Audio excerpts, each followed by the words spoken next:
बिस्मिल्लाहिर्रहमानिर्रहीम अस्सलाम वालेकुम। तो शहबाज गिल ने हिरासत के दौरान कुछ ऐसे बयानात दिए हैं, ऐसे चौंका देने वाले एतराफ़ किए हैं कि जिसके बाद लाडले का बचना अब बहुत मुश्किल हो गया है। लाडला ये समझ रहा था, अगर लाडले के माजी को आप देखें तो लाडले ने हमेशा, कप्तान ने हमेशा दूसरों का इस्तेमाल किया, दूसरों के कंधों पर बंदूक रख कर चलाई। तो ये समझ रहे थे कि मैंने इलेक्शन कमीशन को लताड़ दिया, मुस्लिम लीग नून को लताड़ दिया, पीपल्स पार्टी को गालियां दी, मौलाना फजलुर रहमान को मैंने गालियां दी, तो मुझे कोई नहीं पूछेगा। अगर मैं फौज के खिलाफ बयान दूंगा तो मुझे कोई नहीं पूछेगा। तो शहबाज गिल को मैं ज्यादा कसूरवार इसलिए नहीं समझता कि शहबाज गिल ने जो कुछ भी किया वो अपनी पार्टी को खुश करने के लिए और खास तौर पर इमरान खान को खुश करने के लिए किया। और अब जो सबसे बड़ी खबर निकल कर सामने आई है वो ये है कि शहबाज गिल ने तफ्तीश के दौरान ये एतराफ़ किया है कि उन्होंने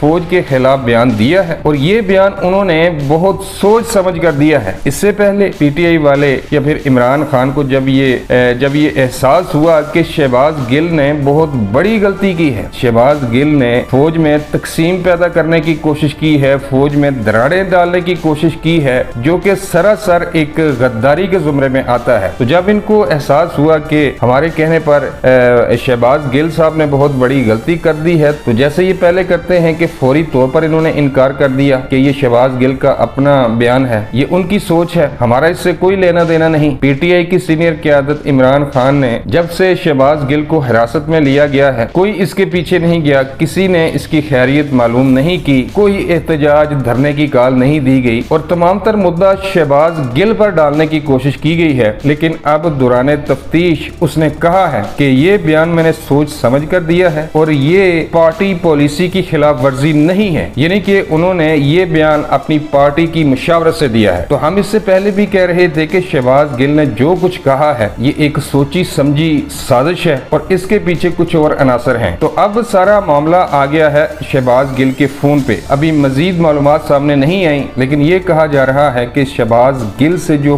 फोन बरामद हुआ है वो डमी फोन था। तो शहबाज गिल के ड्राइवर को तलाश करने की कोशिशें की जा रही हैं, क्योंकि शहबाज गिल के ही फोन से अब मालूम होगा कि शहबाज गिल किन से बातें करता रहा है, किन से हदायत लेता रहा है और किसके कहने पर शहबाज गिल ने फौज के खिलाफ ये बयान दिया है। इस हवाले से जैसी कोई नई अपडेट आती है आपकी खिदमत में हाजिर हो जाऊंगा। वीडियो अच्छी लगे तो लाइक करें और चैनल सब्सक्राइब करें। मिलता हूँ किसी नई वीडियो में। अल्लाह निगहबान।